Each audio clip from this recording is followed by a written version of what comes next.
Lord. വേഗം വരുന്ന കർത്താവായ യേശു ക്രിസ്തുവിൻ്റെ നാമത്തിൽ എല്ലാ വിശുദ്ധന്മാർക്കും സ്നേഹവന്ദനം. കർത്താവിൻ്റെ വലിയ കൃപയാൽ വീണ്ടും കർത്താവ് നമുക്കൊരവസരം കൂടി, ഒരു ദിവസം കൂടി ദാനമായി തന്നു. ഒരു ദിവസം കൂടി നമ്മുടെ കർത്താവിൻ്റെ വരവിലേക്ക് നമ്മൾ അടുത്തു. സമയം ഇങ്ങനെ ഓടിക്കൊണ്ടിരിക്കുമ്പോൾ നമ്മൾ കർത്താവിൻ്റെ വരവിലേക്ക്, അല്ലെങ്കിൽ ഈ ലോകയാത്രയുടെ അവസാന നിമിഷങ്ങളിലേക്ക് നമ്മൾ അടുത്തുകൊണ്ടിരിക്കുക. എന്നാൽ നമ്മുടെ ജീവിതത്തിൽ തിരുവചനത്തിലൂടെ സത്യങ്ങൾ മനസ്സിലാക്കുവാൻ ലഭിക്കുന്ന ഭാഗ്യം എത്ര വലുതാണ്. കാരണം ദൈവത്തിൻ്റെ വചനം സ്വർഗത്തിൽ എന്നേക്കും സ്ഥിരമായിരിക്കുന്ന വചനമാണ്. ഈ വചനത്തിന് മാറ്റമില്ല. അതുകൊണ്ട് ഈ മാറ്റമില്ലാത്ത വചനത്തെ അത് യഥാർത്ഥത്തിൽ അത് മനസ്സിലാക്കുക എന്നുള്ളത് എത്ര വലിയ കൃപയാണ്. ഈ വചനം പോലെ ഇത്ര വിലപ്പെട്ട, ഇത്ര മൂല്യവത്തായ മറ്റൊന്നില്ല എന്ന് പലർക്കും അറിഞ്ഞുകൂടാ. ഇന്ന് ലോകത്തെ നേടുവാനായിട്ട് മനുഷ്യൻ 24 മണിക്കൂറും കിടന്ന് മെച്ചപ്പെടുകയാണ്. എന്നാൽ അത് ഇവിടെ കൊണ്ട് അവസാനിക്കും. ഒന്നും നിത്യതയിലേക്ക് പ്രയോജനമുള്ളതല്ല. എന്നാൽ വചനവുമായിട്ട് ബന്ധപ്പെട്ട് കർത്താവായ യേശു ക്രിസ്തുവുമായിട്ടുള്ള ബന്ധം, അത് എല്ലാം നിത്യതയിലേക്ക് ബന്ധപ്പെട്ടതാണ്. ഈ യാഥാർത്ഥ്യം മനസ്സിലാക്കുന്ന ഒരുവൻ ദൈവദൃഷ്ടിയിൽ ബുദ്ധിമാനാണ്. അപ്പോൾ അതുകൊണ്ട് നമ്മളിപ്പോൾ പഠിച്ചുകൊണ്ടിരിക്കുന്ന കാര്യങ്ങൾ വളരെ വിലപ്പെട്ട കാര്യങ്ങളാണ്. അല്പം മനസ്സിലാക്കാൻ പ്രയാസമുണ്ട്, എന്നാലും അത് ദൈവാത്മ സഹായത്തോടെ നമുക്കത് പഠിക്കുവാനായിട്ട് കഴിയും. അപ്പം ഇന്ന് ദൈവം ത്രിയേകനാണ് എന്നുള്ള യാഥാർത്ഥ്യത്തെക്കുറിച്ച് നമ്മൾ വിവിധ നിലകളിൽ തിരുവചനത്തിലൂടെ, കാരണം ദൈവം തന്നെ വെളിപ്പെടുത്തുന്നത് വചനത്തിലൂടെ. അപ്പോൾ ഈ വചനം ലഭിച്ചില്ലായിരുന്നെങ്കിൽ നമുക്ക് ഈ യഥാർത്ഥ പ്രകാശനം ലഭിക്കുകയില്ലായിരുന്നു. എന്നാൽ കൃപയാൽ നമുക്ക് ഈ വചനം ഇന്നത്തെ തലമുറ എത്ര ഭാഗ്യവാന്മാരാണ്. നമ്മൾ ചിന്തിക്കണം, നമുക്ക് 2-3 തലമുറയ്ക്ക് മുമ്പുള്ളവർക്ക് അവരുടെ വീട്ടിൽ പോലും ഒരു ബൈബിള് ഇല്ല. ഇന്ന് നമ്മുടെ കയ്യിൽ, ഒരാളുടെ കയ്യിൽ എത്രയാണ്? എൻ്റെ കയ്യിൽ തന്നെ 12 ബൈബിളാണ്. 12 ബൈബിൾ നോക്കുക. ഞാൻ പറയുന്നത് പറഞ്ഞാൽ അതും പോരെന്നാ എൻ്റെ അഭിപ്രായം. അതുപോലെ നമ്മൾ ഈ വചനത്തെ അതിൻ്റെ ശരിക്കും മനസ്സിലാക്കി കഴിഞ്ഞാൽ ഈ വചനത്തിൻ്റെ അനേക നിലയിലുള്ള അതിൻ്റെ എഡിഷൻസ് ഉണ്ട്, അതിൻ്റെ പഠന ബൈബിളുകളുണ്ട്. ഇതെല്ലാം നമുക്ക് ആത്മീയ ഉന്നതിക്ക് അനിവാര്യമായ കാര്യങ്ങളാണ്. നമ്മൾ പഠിക്കേണ്ട ഒരു കാര്യമുണ്ടെങ്കിൽ അത് വേദപുസ്തകം തന്നെയാണ്. അപ്പോൾ നമ്മൾ ഇപ്പോൾ ത്രിയേക ദൈവം എന്നുള്ളത് ഒരിക്കലും നമുക്ക് മാനുഷിക ബുദ്ധിയിൽ മനസ്സിലാക്കാൻ കഴിയുന്നൊരു കാര്യമല്ല. അത് ദൈവത്തിൻ്റെ പരിശുദ്ധാത്മാവ് തന്നെ നമുക്ക് വെളിപ്പെടുത്തരണം. അങ്ങനെയാണെങ്കിൽ നമ്മളൊരു കാര്യം മനസ്സിലാക്കേണ്ടത്, ഇന്ന് എനിക്ക് അത് ഗ്രഹിക്കാനായിട്ട് കഴിയുന്നുണ്ടോ? വളരെ പരിമിതമായ ഒരു അറിവ് മാത്രമേ നമുക്ക് എന്നാലും ലഭിക്കുകയുള്ളൂ. എങ്കിലും യാഥാർത്ഥ്യത്തെ പിൻപറ്റുന്നവരായി തീരുവാൻ അത് നമ്മളെ സഹായിക്കും. അപ്പം ഇന്നലെ നമ്മൾ ചിന്തിച്ച കാര്യങ്ങൾ നിങ്ങൾക്ക് ഓർമ്മയുണ്ടാവും. നമ്മൾ സൃഷ്ടിപ്പിനോടുള്ള ബന്ധത്തിൽ ദൈവം, ത്രിയേക ദൈവം അത് പ്രവർത്തിച്ചു എന്നുള്ളത് നമ്മൾ കണ്ടു. സൃഷ്ടിപ്പിൽ ലോകത്തെ സൃഷ്ടിച്ചപ്പോൾ അത് ത്രിയേക ദൈവം ആണ് പ്രവർത്തിച്ചത്. പിതാവ്, പുത്രൻ, പരിശുദ്ധാത്മാവ് സൃഷ്ടിച്ചു എന്നുള്ള കാര്യം നമ്മൾ കാണുകയുണ്ടായി. വീണ്ടും മനുഷ്യൻ്റെ സൃഷ്ടിപ്പിൽ ത്രിയേക ദൈവത്തിൻ്റെ ഇടപെടൽ നമ്മൾ കാണുകയുണ്ടായി. ത്രിയേക ദൈവം കൂടിയാണ് മനുഷ്യനെ സൃഷ്ടിച്ചത്. 3, മനുഷ്യൻ പാപം ചെയ്തപ്പോൾ അവിടെയും ത്രിയേക ദൈവം ഇടപെടുന്നതായിട്ട് നമുക്ക് കാണാൻ കഴിഞ്ഞു. 4, ബാബേൽ കോട്ട പണിതപ്പോൾ അവിടെയും ത്രിയേക ദൈവം പ്രവർത്തിക്കുന്നതായിട്ട് നമ്മൾ കാണുകയുണ്ടായി. 5 കണ്ടത് യേശയ്യാവിൻ്റെ ദർശനത്തിലാണ്. അവിടെ യേശയ്യാവ് ദൈവം ചോദിക്കുന്ന ചോദ്യമാണ്, ആർ നമുക്ക് വേണ്ടി പോകും? അപ്പോൾ ഇവിടെ നമുക്ക് കാണാൻ കഴിയുന്നത്, കർത്താവിനെയും ഇപ്പോഴോ യഹോവയായ കർത്താവ് എന്നെയും എൻ്റെ ആത്മാവിനെയും അയച്ചിരിക്കുന്നു. അവിടെയും നമ്മൾ 3 കാണുകയാണ് യേശയ്യാവിൻ്റെ ദർശനത്തിൽ. പിന്നെ നമ്മൾ 6 കണ്ടത് നമ്മുടെ സ്നാനത്തിൻ്റെ സമയത്ത് ഉപയോഗിക്കുന്ന നാമമാണ്. അത് പിതാവിൻ്റെയും പുത്രൻ്റെയും പരിശുദ്ധാത്മാവിൻ്റെയും നാമങ്ങളിലല്ല, നാമത്തിൽ എന്ന് നമ്മൾ കാണുകയുണ്ടായി.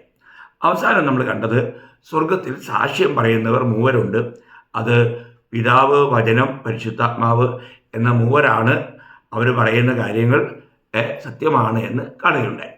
ഇന്ന് നമ്മൾ കാണാൻ പോകുന്നത്, ഞാൻ ഇന്നലെ നമ്മൾ പറഞ്ഞായിരുന്നു, ത്രിയേക ദൈവത്തിൻ്റെ 9 കാര്യങ്ങളിലുള്ള തെളിവുകളാണ്. ത്രിയേക ദൈവത്തിൻ്റെ 9 കാര്യങ്ങളിലുള്ള തെളിവുകൾ.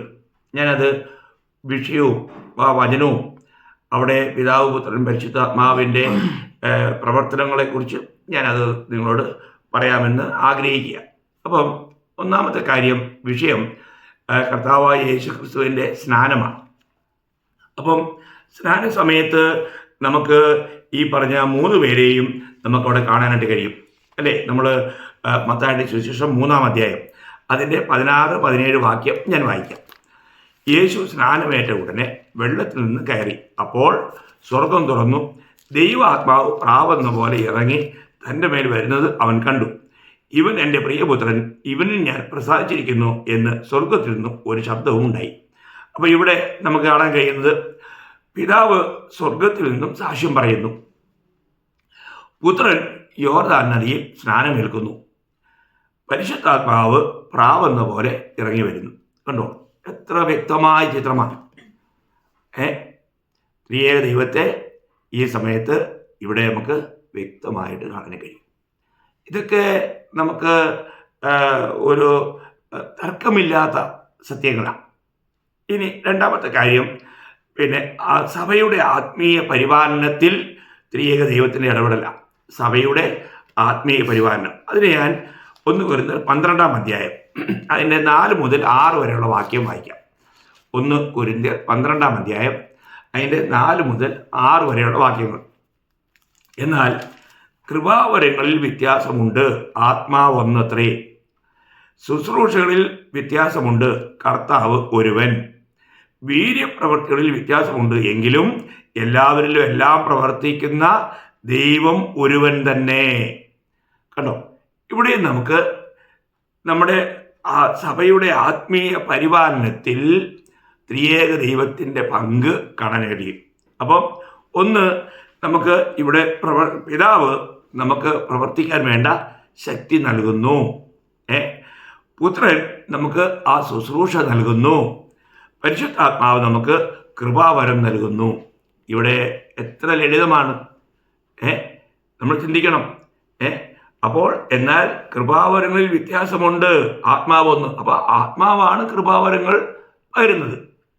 എന്നിട്ട് പറയാം ശുശ്രൂഷകളിൽ വ്യത്യാസമുണ്ട്, എന്നാൽ കർത്താവ് ഒരുവൻ. അപ്പം ശുശ്രൂഷ നൽകുന്നത് ആരാ? കർത്താവാ. എന്നിട്ട് മൂന്നാമത് പറയാണ്, വീര്യപ്രവർത്തികളിൽ വ്യത്യാസമുണ്ട്, എങ്കിലും എല്ലാവരിലും എല്ലാം പ്രവർത്തിക്കുന്ന ദൈവം ഒരുവൻ എന്ന് പറയാം. അവിടെ പിതാവിനെ കുറിച്ചാണ് പറയുന്നത്. എല്ലാം പ്രവർത്തനത്തിനുള്ള ശക്തി പകരുന്നത് പിതാവ്, ശുശ്രൂഷ നൽകുന്നത് കർത്താവ്, പിന്നെ കൃപാവരം പകർന്നു നൽകുന്നത് പരിശുദ്ധാത്മാവ്. എത്ര ലളിതമായ കാര്യമാണ്. ഞാൻ ചിന്തിക്കുന്നത്, ദൈവത്തിൻ്റെ ആത്മാവിൽ വചനം പഠിക്കുന്ന ഒരു വ്യക്തിക്ക് ഇത് കാണാതിരിക്കാൻ പറ്റുമോ? എത്ര ലളിതമായിട്ടുള്ള ഒരു വിശദീകരണമാണ് ഇവിടെ നൽകിയിരിക്കുന്നത് നോക്കുക. ഇനി മൂന്നാമത്തെ, 2 ആയില്ലേ. ഇനി മൂന്നാമത്തെ തെളിവ് ആശീർവാദത്തിൽ നമ്മൾ പറയുന്ന കാര്യമാണ്. ആശീർവാദത്തിൽ പൗലോസ് ഉപയോഗിച്ച ആ പദപ്രയോഗം നിങ്ങൾക്ക് ഓർമ്മയുണ്ടാവും. 2 കൊരിന്ത്യർ 13-ാം അധ്യായം അതിൻ്റെ 2 കൊരിന്ത്യർ 13-ാം അധ്യായത്തിൻ്റെ 14-ാം വാക്യമാണ്. കർത്താവായ യേശു ക്രിസ്തുവിൻ്റെ കൃപയും ദൈവത്തിൻ്റെ സ്നേഹവും പരിശുദ്ധാത്മാവിൻ്റെ കൂട്ടായ്മയും നിങ്ങളെല്ലാവരോടും കൂടെ ഇരിക്കുമാറാകട്ടെ. നോക്കുക, ഈ ആശീർവാദത്തിൽ ദൈവത്തിൻ്റെ സ്നേഹം എന്ന് പറഞ്ഞാൽ പിതാവായ ദൈവത്തിൻ്റെ സ്നേഹം, യേശു ക്രിസ്തുവിൻ്റെ കൃപ, പരിശുദ്ധാത്മാവിൻ്റെ കൂട്ടായ്മ, ഇവിടെയും ത്രിയേക ദൈവം വളരെ വ്യക്തമായും വെളിപ്പെട്ട് നിൽക്കുകയാണ്. അപ്പോൾ എത്ര അനുഗ്രഹിക്കപ്പെട്ടൊരു കാര്യമാണ്. നമ്മൾ സഭായോഗങ്ങളെല്ലാം കേൾക്കാറുള്ള ഒരു വാക്യമാണ്, ഒരു കാര്യമാണ് ഈ ആശീർവാദം എന്നുള്ളത്. ഇനി 4-ാമത്തെ കാര്യം, സഭയുടെ ഏകീകരണത്തിൽ പിതാവ്, പുത്രൻ, പരിശുദ്ധാത്മാവിൻ്റെ പ്രവൃത്തികളെക്കുറിച്ച് എഫേസ്യ ലേഖനം 4-ാം അധ്യായം 4 മുതൽ 6 വരെ, അവിടെ 4 മുതൽ 6 വരെ 7 കാണാം. 7 എന്ന് പറയാൻ നമ്മൾ ഒന്നിപ്പിക്കുന്ന ഒന്നുകൾ. അതിൽ 3 ത്രിയേക ദൈവത്തെക്കുറിച്ചാണ്. വളരെ ഗഹനമായ ഒരു ധ്യാനം തന്നെയാണ്. സഭയെ ഐക്യതയിൽ നിർത്തുവാൻ 7 അപ്പം അത് ഞാനിപ്പോൾ ഒന്ന് വായിക്കാം. എഫേസ്യ ലേഖനം 4-ാം അധ്യായം 4 മുതൽ 6 വരെ. നിങ്ങളെ വിളിച്ചപ്പോൾ ഏക പ്രത്യാശയ്ക്കായി, കണ്ടോ, ഒന്നും വന്നില്ലേ, ഏക പ്രത്യാശ. നിങ്ങളെ വിളിച്ചതുപോലെ ശരീരമൊന്ന്, കണ്ടോ, ശരീരമൊന്ന്, ആത്മാവൊന്ന്, കർത്താവ് ഒരുവൻ, വിശ്വാസമൊന്ന്, സ്നാനമൊന്ന്, എല്ലാവർക്കും മീതെയുള്ളവനും എല്ലാവരിലും കൂടി വ്യാപരിക്കുന്നവനും എല്ലാവരിലും ഇരിക്കുന്നവനുമായി എല്ലാവർക്കും ദൈവവും പിതാവുമായവൻ ഒരുവൻ. കണ്ടോ, അപ്പോൾ ഇവിടെ 7 ഒന്നുണ്ട്. ആ 7 ഒന്നിൽ ഇവിടെ നമ്മൾ വായിക്കുന്നത് പിന്നെ നമുക്ക് ഒരു പിതാവ് മാത്രമേ ഉള്ളൂ. അപ്പോൾ ദൈവവും പിതാവുമായവൻ ഒരുവൻ, കർത്താവ് ഒരുവൻ, ആത്മാവൊന്ന്. അപ്പം ഇവിടെയും ത്രിയേക ദൈവത്തെ വളരെ ലളിതമായിട്ട് ഇവിടെ പ്രസ്താവിച്ചിട്ടുണ്ട്. എത്ര മനോഹരമാണ്! നമ്മുടെ സഭാ ജീവിതത്തിൽ, സഭാ ഐക്യത്തിന് ഈ 7 ഒന്ന് ഏറ്റവും അനിവാര്യമായ കാര്യമാണ്. ഇതിലൊന്ന് കുറഞ്ഞു കഴിഞ്ഞാൽ അവിടെ ഐക്യം ഉണ്ടായില്ല. നോക്കുക, അപ്പോൾ ഇവിടെ സഭയുടെ ഏകീകരണത്തിൽ പിതാവിനും പുത്രനും പരിശുദ്ധാത്മാവിനും ഒരുപോലെ പങ്കുണ്ട് എന്ന് നമുക്ക് കാണാൻ കഴിയും. ഇനി 5-ാമത്തെ കാര്യം, മനുഷ്യൻ്റെ വീണ്ടെടുപ്പിനോടുള്ള ബന്ധത്തിലാണ്. മനുഷ്യൻ്റെ വീണ്ടെടുപ്പിനോടുള്ള ബന്ധത്തിൽ 1 പത്രോസ് 1-ാം അധ്യായം അതിൻ്റെ 2-ാം വാക്യം ഞാൻ വായിക്കാം. 1 പത്രോസ് 1-ാം അധ്യായം അതിൻ്റെ 2-ാം വാക്യം. പിന്നെ പിതാവായ ദൈവത്തിൻ്റെ മുന്നറിവിന് ഒത്തവണ്ണം ആത്മാവിൻ്റെ വിശുദ്ധീകരണം പ്രാപിച്ച് അനുസരണം കാണിപ്പാനും യേശുക്രിസ്തുവിൻ്റെ രക്തത്താൽ തളിക്കപ്പെടുവാനുമായി പുത്രന്മാരായവർക്ക് എഴുതുന്നത്. ഇതാ എത്ര ക്ലിയറാണ്. 1 Peter 1:1-2 പിതാവായ ദൈവത്തിൻ്റെ മുന്നറിവ്. അപ്പോൾ ഇവിടെ ഈ വാക്യത്തിൽ മനുഷ്യൻ്റെ വീണ്ടെടുപ്പിനോടുള്ള കാര്യമായി പറയുന്നത്. അപ്പം പിതാവിൻ്റെ മുന്നറിവ്, യേശുക്രിസ്തുവിൻ്റെ രക്തം, ആത്മാവിൻ്റെ വിശുദ്ധീകരണം. देखो, ത്രിയേക ദൈവത്തിൻ്റെ വലിയ പ്രവർത്തന ഫലമാണ് ഒരു മനുഷ്യൻ്റെ വീണ്ടെടുപ്പ് എന്നുള്ളത്. എത്ര പേര് മനസ്സിലാക്കുന്നുണ്ട്? വളരെ ലളിതമായിട്ട് മാത്രമേ പലരും ഇങ്ങനെയുള്ള കാര്യങ്ങളെ മനസ്സിലാക്കുന്നുള്ളൂ. എന്നാൽ ദൈവമക്കളെ അങ്ങനെയല്ല. നമ്മളിത് വളരെ ഗഹനമായി മനസ്സിലാക്കണം. നമ്മളെ വീണ്ടെടുക്കുന്നതിന് വേണ്ടി അത് പിതാവ് നമ്മളെ മുന്നറിഞ്ഞിരുന്നു. അതിനുവേണ്ടിയാണ് പുത്രൻ നമുക്ക് വേണ്ടി രക്തം ചൊരിഞ്ഞത്. മാത്രമല്ല, ആത്മാവിൻ്റെ വിശുദ്ധീകരണം. ആത്മാവ് നമുക്ക് പാപബോധം വരുത്തിയിട്ട് ആത്മാവ് നമ്മളിൽ ശുദ്ധീകരണ പ്രവൃത്തി നടത്തുന്നില്ലായിരുന്നെങ്കിൽ നമുക്ക് കർത്താവിനെ നമ്മളെ രക്ഷിതാവായി സ്വീകരിക്കുവാനോ കാണുവാനോ കഴിയുമായിരുന്നില്ല. എത്ര വലിയ കാര്യമാണ്! ദൈവം നമ്മളെ മുന്നറിഞ്ഞു. ദൈവത്തിൻ്റെ സർവജ്ഞാനത്തിൽ നാം എല്ലാവരും രക്ഷിക്കപ്പെട്ടവരും എല്ലാവരും ഒരുപോലെ മനസ്സിലാക്കേണ്ട ഒരു കാര്യം, ഉലക സ്ഥാപനത്തിന് മുന്നമേ നമ്മളെ ക്രിസ്തുവിൽ തിരഞ്ഞെടുത്തു എന്നുള്ളതാണ്. പിതാവിൻ്റെ സർവജ്ഞാനം എത്ര വിലപ്പെട്ട കാര്യമാണ്! എങ്ങനെ ഇതൊക്കെ നമുക്ക് എങ്ങനെ കാണാതിരിക്കാൻ കഴിയും? ആത്മാവുള്ളൊരു വ്യക്തിക്ക് ഇത് കാണാതിരിക്കാൻ പറ്റുമോ? അപ്പോൾ 5 കാര്യങ്ങൾ നമ്മൾ കണ്ടു. 6-ാമത്തെ കാര്യം വിശ്വാസിയുടെ ആത്മീയ ജീവിതമാണ്. വിശ്വാസിയുടെ ആത്മീയ ജീവിതത്തിലും ത്രിയേക ദൈവത്തിൻ്റെ ശക്തമായ പങ്ക് നമുക്ക് കാണാൻ കഴിയും. അതിന് ഞാൻ യൂദായുടെ ലേഖനം അതിൻ്റെ 20-21 വാക്യം വായിക്കാം. ജൂഡ് 20:21. അവിടെ നമ്മൾ വായിക്കുന്നത്, നിങ്ങളോ പ്രിയമുള്ളവരെ, നിങ്ങളുടെ അതിവിശുദ്ധ വിശ്വാസത്തെ ആധാരമാക്കി നിങ്ങൾക്ക് തന്നെ ആത്മീക വർധന വരുത്തിയും പരിശുദ്ധാത്മാവിൽ പ്രാർത്ഥിച്ചും നിത്യജീവനായിട്ട് നമ്മുടെ കർത്താവായ യേശുക്രിസ്തുവിൻ്റെ കരുണയ്ക്കായി കാത്തിരുന്നുകൊണ്ട് ദൈവസ്നേഹത്തിൽ നിങ്ങളെ തന്നെ സൂക്ഷിച്ചുകൊള്ളുവീൻ. കണ്ടോ, ഇവിടെ നമുക്ക് വിശ്വാസിയുടെ ഒരു ആത്മീയ ജീവിതത്തിൽ ഇവിടെ 3 നമുക്ക് കാണാൻ കഴിയും. 1, ദൈവസ്നേഹത്തിൽ നിങ്ങളെ തന്നെ സൂക്ഷിക്കുക. പിതാവിനെ കുറിച്ച് പറയുന്ന കാര്യമാണ്. ദൈവസ്നേഹത്തിൽ തങ്ങളെ തന്നെ സൂക്ഷിക്കണം. വീണ്ടും ക്രിസ്തുവിൻ്റെ കരുണയ്ക്കായി നമ്മൾ കാത്തിരിക്കണം.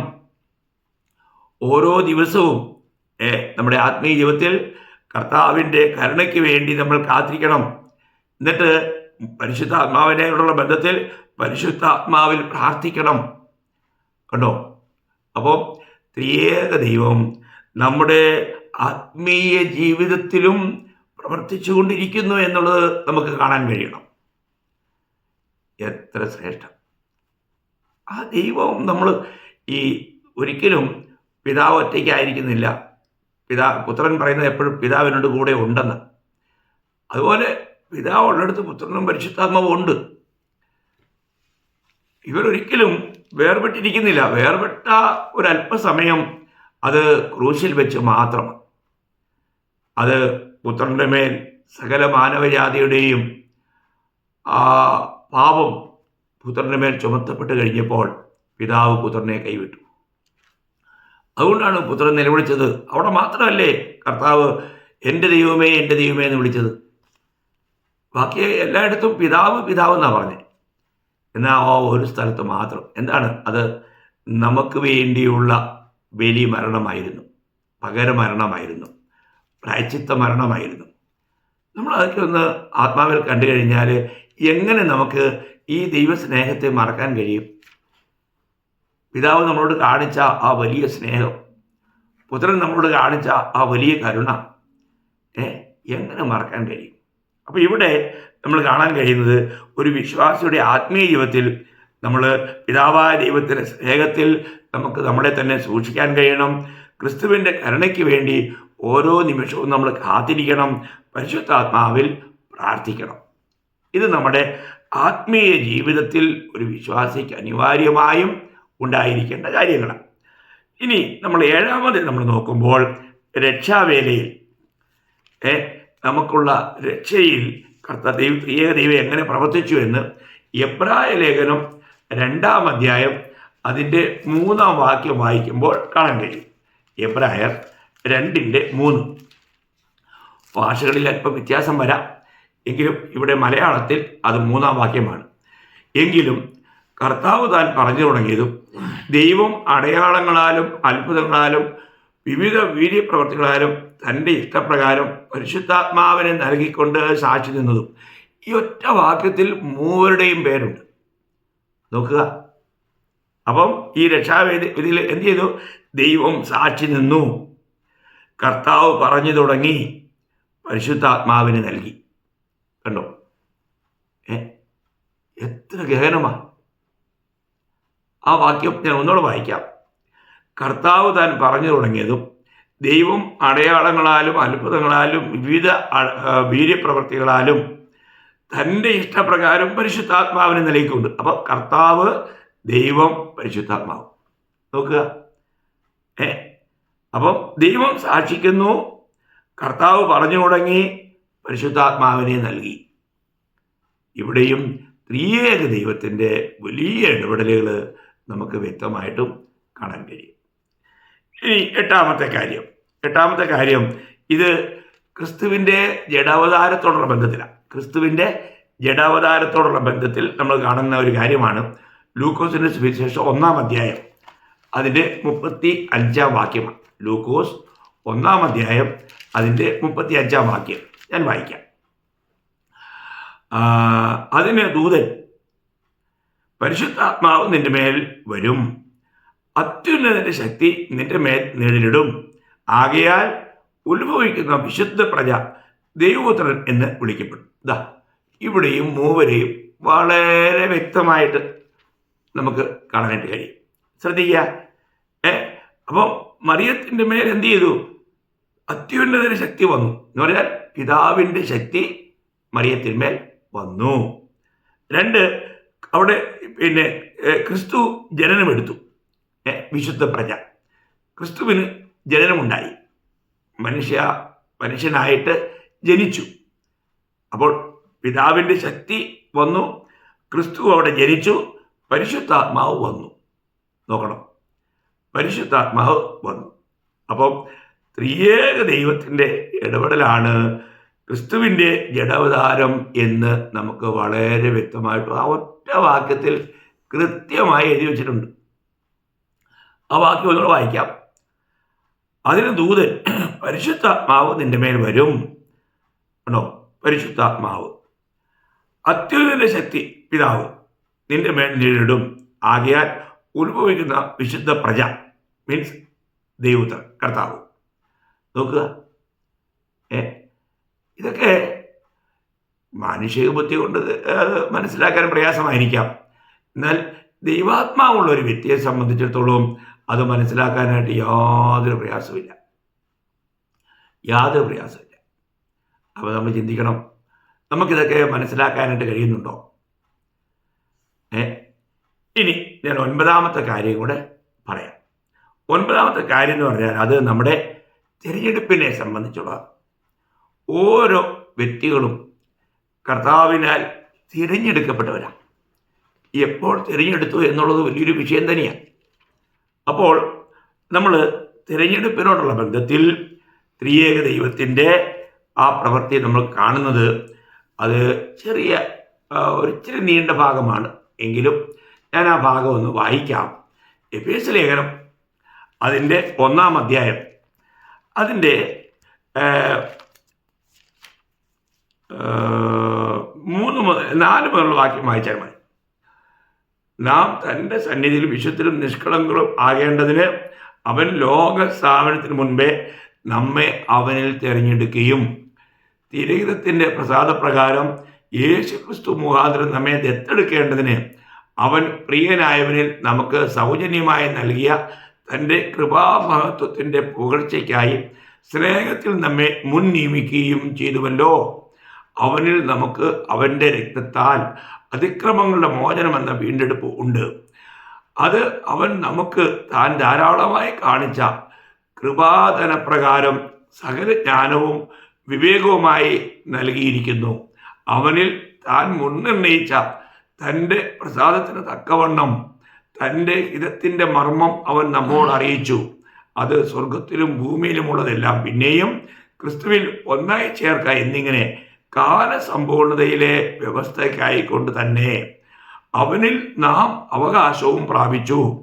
തൻ്റെ ഹിതത്തിൻ്റെ ആലോചന പോലെ സകലവും പ്രവർത്തിക്കുന്നവൻ്റെ നിർണയപ്രകാരം മുൻ നിയമിക്കപ്പെട്ടത് മുമ്പിൽ കൂട്ടി ക്രിസ്തുവിൽ ആശ വെച്ചവരായ ഞങ്ങൾ അവൻ്റെ മഹത്വത്തിൻ്റെ പൂഴ്ചയ്ക്കാകേണ്ടതിന് തന്നെ അവനിൽ നിങ്ങൾക്കും നിങ്ങളുടെ രക്ഷയെക്കുറിച്ചുള്ള സുവിശേഷം എന്ന സത്യവചനം നിങ്ങൾ കേൾക്കുകയും അവനിൽ വിശ്വസിക്കുകയും ചെയ്തിട്ട് തൻ്റെ സ്വന്തം ജനത്തിൻ്റെ വീണ്ടെടുപ്പിന് വേണ്ടി തൻ്റെ മഹത്വത്തിൻ്റെ പുകഴ്ചയ്ക്കായിട്ട് നമ്മുടെ അവകാശത്തിൻ്റെ അച്ചാരമായ വാഗ്ദത്തത്തിൻ പരിശുദ്ധാത്മാവിനാൽ മുദ്രയിട്ടിരിക്കുന്നു.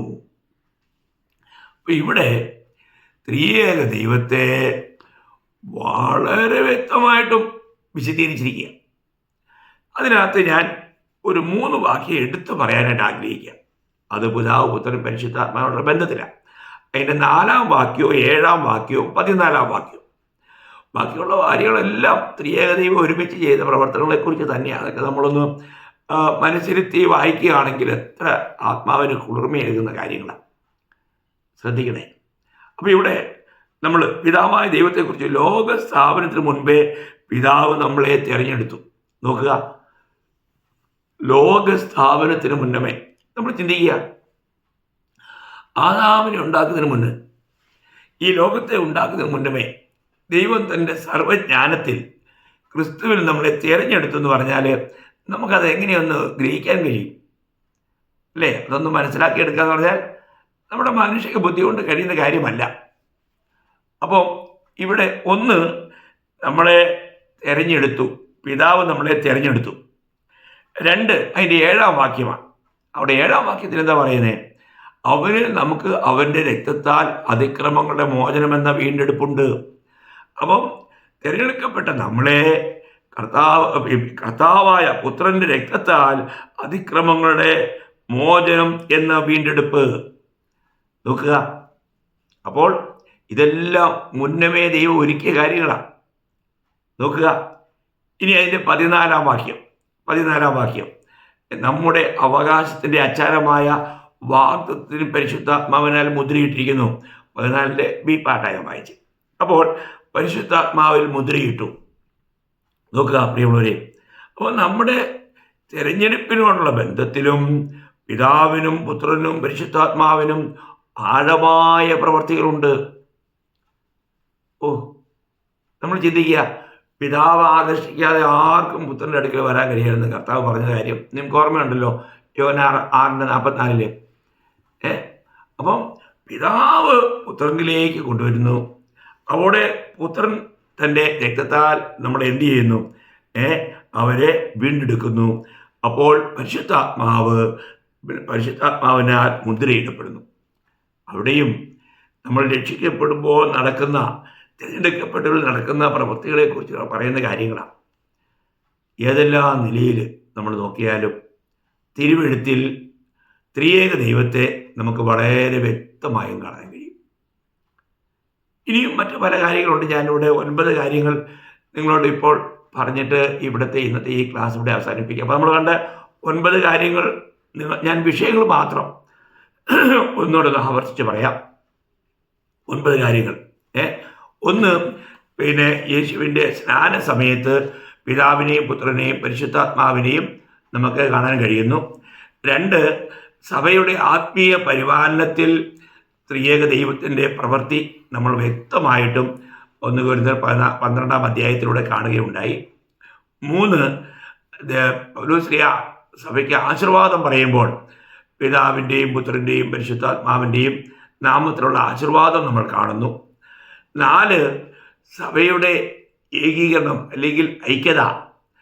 സഭയുടെ നിലനിൽപ്പിന് 7:1 ആ 7:1 3:1 പിതാവ് ഒരുവൻ, കർത്താവ് ഒരുവൻ, ആത്മാവ് ഒന്ന് എന്നുള്ളതാണ്. നമുക്കെല്ലാവർക്കും ലഭിച്ചിരിക്കുന്ന എല്ലാ വീണ്ടെടുക്കപ്പെട്ട ദൈവമക്കളിലും എല്ലാവരിലും പ്രവർത്തിക്കുന്നത് ഈ ഒരേ ഒരു ദൈവമാണ്. 5 നമ്മൾ കണ്ടത് വീണ്ടെടുപ്പിനെ സംബന്ധിച്ചുള്ള കാര്യമാണ്. വീണ്ടെടുപ്പിൽ പിതാവിൻ്റെ മുന്നറിവുണ്ടായിരുന്നു, യേശുവിൻ്റെ രക്തവും ആത്മാവിൻ്റെ വിശുദ്ധീകരണവും. അങ്ങനെ നമ്മൾ വീണ്ടെടുപ്പിനെ കണ്ടു. 6 നമ്മൾ കണ്ടത് വിശ്വാസിയുടെ ആത്മീയ ജീവിതം. വിശ്വാസിയുടെ ആത്മീയ ജീവിതത്തിൽ ദൈവസ്നേഹം, പിതാവിൻ്റെ സ്നേഹം, പുത്രൻ്റെ കരുണ, പരിശുദ്ധാത്മാവിലുള്ള പ്രാർത്ഥന, അങ്ങനെ ഈ ത്രിയേക ദൈവത്തിൻ്റെ വലിയ പ്രവൃത്തിയാണ് നമ്മുടെ ആത്മീയ ജീവിതത്തിൽ നമുക്ക് കാണാൻ കഴിയുന്നത്. 7 നമ്മൾ കണ്ടത് നമ്മുടെ രക്ഷാവേലയിലാണ്. രക്ഷാവേലയിലും പിതാവ് സാക്ഷിക്കുന്നു, കർത്താവ് പറഞ്ഞു തുടങ്ങുന്നു, പരിശുദ്ധാത്മാവിനെ നൽകുന്നു. ഇവിടെയും ത്രിയേക ദൈവത്തെ വ്യക്തമായി നാം കണ്ടു. 8 കർത്താവായ യേശു ക്രിസ്തുവിൻ്റെ ജഡാവതാരത്തിലാണ്. ജഡാവതാരത്തിൽ നമ്മളറിയാം, മറിയത്തിന്മേൽ അത്യുന്നതൻ്റെ ശക്തി പിതാവിൻ്റെ ശക്തി വ്യാപരിക്കുന്നു, ക്രിസ്തു ജനനമെടുക്കുന്നു, പരിശുദ്ധാത്മാവ് അവിടെ വരുന്നു. അങ്ങനെ ത്രിയേക ദൈവത്തെ അവിടെയും വെളിപ്പെടുത്തിയിരിക്കുന്നതായിട്ട് ലൂക്കാ 1:35 നമ്മൾ വായിക്കുകയുണ്ടായി. 9 കാര്യം നമ്മൾ കണ്ടത്, നമ്മെ തിരഞ്ഞെടുത്ത ആ തിരഞ്ഞെടുപ്പിനോടുള്ള ബന്ധത്തിൽ ത്രിയേക ദൈവത്തിൻ്റെ പ്രവൃത്തികളെക്കുറിച്ചാണ്. ലോക സ്ഥാപനത്തിന് മുൻപേ പിതാവ് നമ്മളെ തിരഞ്ഞെടുത്തു. പുത്രൻ്റെ രക്തത്താൽ അതിക്രമങ്ങളുടെ മോചനമെന്ന വീണ്ടെടുപ്പ് നമുക്ക് ലഭിച്ചു. പരിശുദ്ധാത്മാവിനാൽ മുദ്രയിട്ടു. എത്ര മനോഹരമാണല്ലേ! ഇത് നിങ്ങൾക്ക് ആസ്വാദ്യകരമായി തീരുന്നുണ്ടോ? ദൈവവചന പഠനം എപ്പോഴും ഒരു ഭക്തനെ സംബന്ധിച്ചിടത്തോളം വളരെ ആസ്വാദ്യകരമാണ്, ആസ്വദിക്കേണ്ടതാണ്. അതായത് സത്യം. അപ്പോൾ നിശ്ചയമായിട്ടും ഈ അറിവ് അത് നമ്മളെ ചീർപ്പിക്കാതെ ഒന്നുകൂടി ദൈവത്തിന് പ്രയോജനവും പ്രസാദമുള്ളവരായി ജീവിപ്പാൻ, കർത്താവിൻ്റെ കരങ്ങളിൽ ഉപയോഗമുള്ളവരായി തീരുവാൻ കർത്താവ് നമുക്കിടയാകട്ടെ. എല്ലാ നിലയിലും കർത്താവിന് മാത്രം ഉണ്ടാകട്ടെ.